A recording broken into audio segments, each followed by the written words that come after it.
welcome to HFFC's monthly meeting, our featured speaker program. So tonight, it's April, and we are focusing on energy conservation. But more than that, we're focusing on local action. This is where we have to think to ourselves, what can we do locally? How can we make a difference? And I know each and every one of us is thinking about that. And one place where we can make a difference is in supporting local initiatives for energy conservation and energy resources, reducing the cost of our energy in Connecticut, which is a big deal for everyone. So tonight, I'm really pleased that we have with us Peter Millman, who is the Vice President for People's Action for Clean Energy, also known as PACE. PACE is a public health and environmental organization formed in 1973 by a group of concerned citizens. One of their projects is 100% Connecticut, an alternative to nuclear energy and fossil fuel. This project develops local viable plans for individual towns and the state to help us become 100% renewable energy. So Peter has been working on clean energy initiatives for over 10 years. In 2015, he started Connecticut Green Energy News. He's led a number of PACE initiatives, notably Community Choice Aggregation, which is what he's going to talk about to us tonight. He has a BA from RISD in architecture and urban planning, a master's in urban planning from University of Washington. With that, I would like to turn it over to Peter. Hello, everyone. Thank you, Anita. I would be glad to take your questions. Start off with Sheila. Hi, my deliverer is UI. My provider is Constellation. And I have the opportunity to choose among, it must have been a dozen or more different suppliers. How different is this program? It's a lot different. So just a little history. Back in the late 90s, many states, including most of the New England states, restructured their energy sector, their electricity sector. At that time, essentially all the electricity came directly from the utility. You couldn't choose your supplier. Restructuring meant that the utilities could no longer own generation plants, but that you were then free to choose any supplier you want. So they're called third-party suppliers. You can find them on the CT Energy website. What you're doing is you as an individual are taking advantage of that third-party market. And that's perfectly fine. How will your program be more of a cost saver, and what is the difference? Well, let me just go a little bit into why it's sometimes not fine. One is that I think the Office of Consumer Counsel has determined that on average, people who use the third-party supply option will, over time, pay more than if they had just used the utilities standard supply offer. The thing is that in the CCA model, we can remember there are two models. One is the simple, the other is the more ambitious. But in the simple one, it would be a whole town deciding to use a third-party supplier. They would be able to use the expertise of the town to make better decisions than many individuals would be able to. So living in a town, you'd be locked into buying what they know. Okay. No, what would happen, so take it from Massachusetts, for example. Let's say Boston wants to become a CCA, which I think they did recently. They then go through a year-long process or more of holding public meetings, explaining what CCA is, how it works in Massachusetts, because it's different in every state. And then at the end of that time, if the town council, the city council in Boston, decides to go ahead, all residents and small businesses become part of the CCA, except for anyone who wants to opt out. There's no compulsory participation at all. One of the things about community choice aggregation, however it's done in any of the states, there's no guarantee that the aggregation will beat the utilities price every rate period. Okay. There's no guarantee, but the data shows that on average they do. So you can you can relax a little bit more. And although there have been instances, for example, in Illinois in the early 2000s, I think it was, many of them were not beating the standard service. It's sort of few and far between. As I say, in the case of New Hampshire, which I'm most familiar with, they saved ratepayers $14 million in the first year. That translates, I believe, in many cases to a penny or two, maybe three, in kilowatts per hour rate. Many people appreciate that. But mostly it's a group buy. It's group buying I versus understand. individual buying. That was a long way to say that. We'll go to a friend from Wilton, Patrice. I've followed your work for quite a while and I've always been impressed with it, Peter, but I was surprised to see on the list of your the coalition of entities that supported that bill that CCM, the Connecticut Council of Municipalities, was on that list. So it's pretty amazing, I think, that they endorsed this.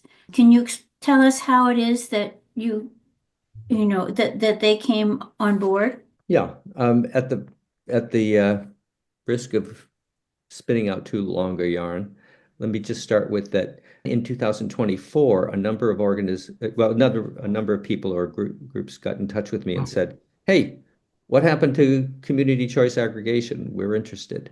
One of them was an energy services company called Bridge Energy. The vice president is Mark Sassy. It's a Connecticut company, I believe, although they operate in other states. One of the things that I was heartened by was that Bridge Energy would bring contacts and expertise to the effort to bring community choice to Connecticut. And it was really Mark who I think enlisted the Connecticut Council of Municipalities and also the Connecticut Council of Small Towns. Although I had been speaking over the years to Connecticut Council of Municipalities, they were always interested. They always said, sounds like a good idea, but they never signed up to support. So that was Mark, because one of the things he does is to provide energy services to Connecticut municipalities. Interesting. And I had one other comment, I think that one of the big benefits of CCM would be that towns can choose a mix of power that is way more renewable than the standard mix, right? That's true. I want to go back to that there are different kinds of community choice aggregation. For simplicity, I'll call there's Massachusetts on one hand, and then California, New Hampshire on the other hand. Even in the Massachusetts model, a town that decides to become a CCA town can say to the energy broker company that it hires, we would like to have options. Maybe one option is only the renewable portfolio standard. And for those who don't know what that is, the state of Connecticut, as many states do, will have minimums for how much renewable energy has to be included in that electricity supply. I think in Connecticut right now, it's I don't know, it's like 23% or something like that. In Massachusetts and other states, they may say, okay, give us a price to the broker, give us a price for if instead of 23%, it's 50% renewable energy content or 100% renewable energy content. And those prices are higher. It depends on the state and the contracts, but they can be just a little bit higher, a lot higher, but they are higher. So you're right. Thank you. All right, we're going to go to Manny. are there statements, either letters or testimonies that you can watch videos of from people in towns where they've already done it, who are knowledgeable? It's very hard to get your head around this, and there are a lot of uncertainties. So the first question for me is, what do people who have actually experienced it, who've gone to community energy, gone in that direction, what are their experiences and what do they think? And so that's why there's nobody in Connecticut, there's no towns that can attest to how good this is. Now, How about outside Connecticut? Yep. I'd be interested in anything in this country. Yeah, oh yeah, absolutely. I mean, I think that there are somewhere around 200 Massachusetts towns that have signed up for CCA.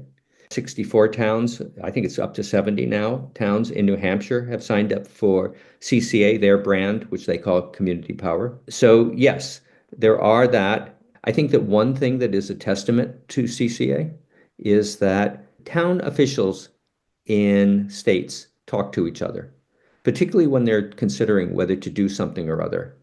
And I don't think that New Hampshire would have gone from, in essence, 4 towns and 1 county being interested in this in 2019 to over 60 in 2024, I think it was. The people who really understand CCA, the professionals, and I'm not one of those. All of the resolutions, and including the letter from Woodbridge, are general, because really all that I expect, and I think it's reasonable to expect from a town that's interested, is to say, this sounds good to us. When actual legislation passes, we will look at it much more closely, and then we'll decide whether we'll actually join. But Let's go to the Quaker Meeting House. I actually listened to the testimony of the AARP guy, and I found it to be very much posturing. If Massachusetts and New Hampshire have been able to protect their seniors in doing CCA, why is it that Connecticut would be any different? And what is it that we can do in the next legislative term to make sure that the legislation is written in such a way that they can't use that excuse? Because I think that that was really what killed it. So I just want to be clear that the California AARP chapter had a web page saying, here's what CCA is, and they described it in very, it wasn't an ad for it, but it was just matter of fact, here's what you'll do. Here you can save some money, it'll improve the environment. So this is very much a personal position of John Erlinghauser. First of all, John Erlinghauser is a very well-respected advocate on behalf of senior and other consumers' rights. But I think it had something to do with 2 things. One is that he fought over the years against to try to rein in the bad behavior, the criminal behavior of third-party suppliers. But it did culminate when Mercer Gillette came on board at Pura in changing of the rules so that now you can quit third-party supplier anytime, no penalty for any reason. And that was not the case before. They also Pura also made a rule, which was that if you are a hardship customer in either of the IOU territories, that third-party supplier has to guarantee that every rate period they are going to be beating the investor-owned utility default supply rate. So I think my own theory from talking to him back in 2020 is that he just has it out for anything that has a faint whiff of third-party supplier. So that's number one. Second thing is that he told me that he played a key role in structuring the utility default supply rate system. I think that he's invested in the current system. George has some questions. Well, a little while ago, we had a representative talking to our group, HFFC, about the program that Connecticut has for offshore wind power. I'd like to ask you, do you know how that's coming along? And how would it affect the CCA groups? Would it be good for them or not good for them?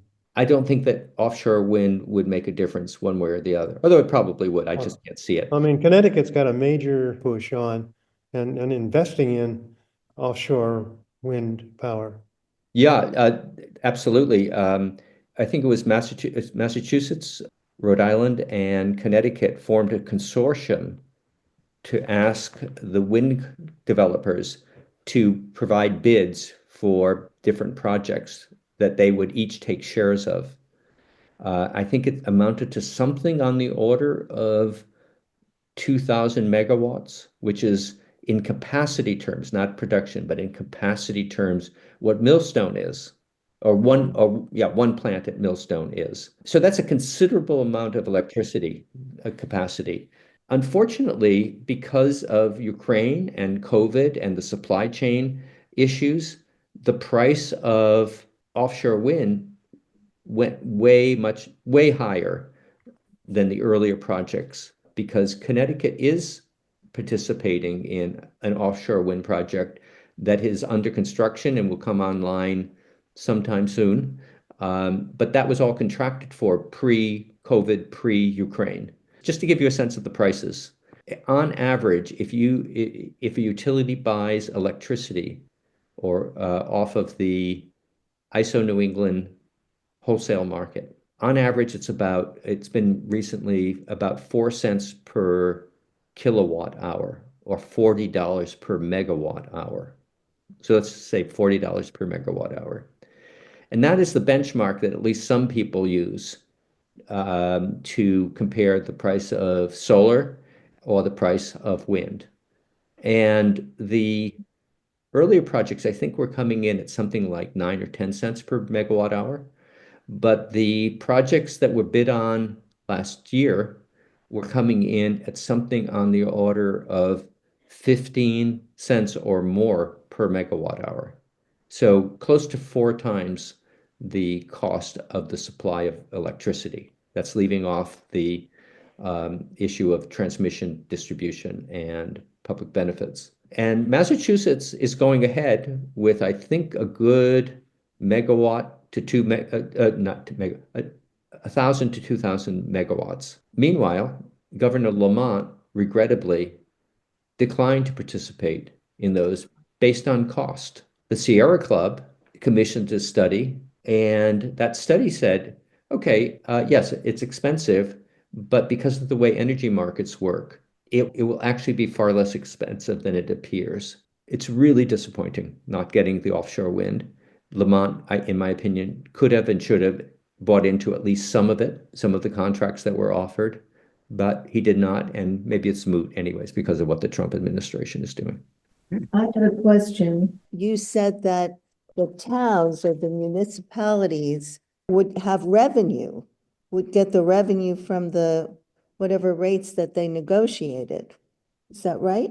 So under the California and the New Hampshire model, where towns form into joint power agencies, they come together and they become much more financially powerful entities. They're nonprofit, but they're, financial entities. They can bring the process of procuring electricity on a wholesale basis into the organization, bring it in-house.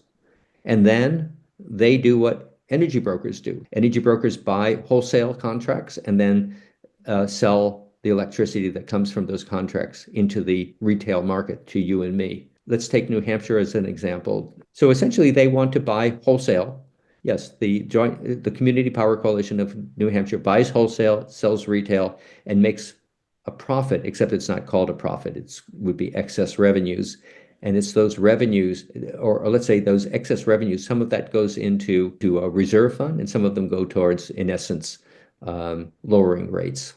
So it doesn't go back directly into the community, except for perhaps in lowering future rates. I sort of misspoke there. The energy contracts are the energy contracts, and they save money on rates, but they also generate revenue from the process of going out and getting all of that wholesale electricity. And the excess revenue, so remember in the first year of CPCNH, rates were lowered, or they saved about $14 million in that first year in terms of rates. They also were able to earn about $10 million, which went into their reserve fund. Now, that reserve fund does not, strictly speaking, go back to the towns. If you're a member town, you don't get, and there are 70 towns, you don't get 1/70th of that, or even by some other formula. But it is those member towns who then say, who are part of CPCNH, who say, you know what, we don't think that that the energy efficiency program in New Hampshire is, targeting low-income ratepayers very well, or as well as they could be. We think that CPNH should have a special program that targets energy efficiency programs to low-income ratepayers. Then CPNH would go ahead and design a program with the help of the member towns and implement it. And you could do the same with demand response. How to use the excess revenues are decided by the overall organization, on how to Exactly. apply it. It would either go back into lowering the rates. What's the advantage for them, for the towns? That's exactly the point, which is to create a reserve fund and then use that reserve fund. And the decision about how to use that reserve fund is made by member towns. But yes, the whole point is to create lower rates, competitive rates, and also to create excess revenues that can be used for addressing the various challenges in the energy sector.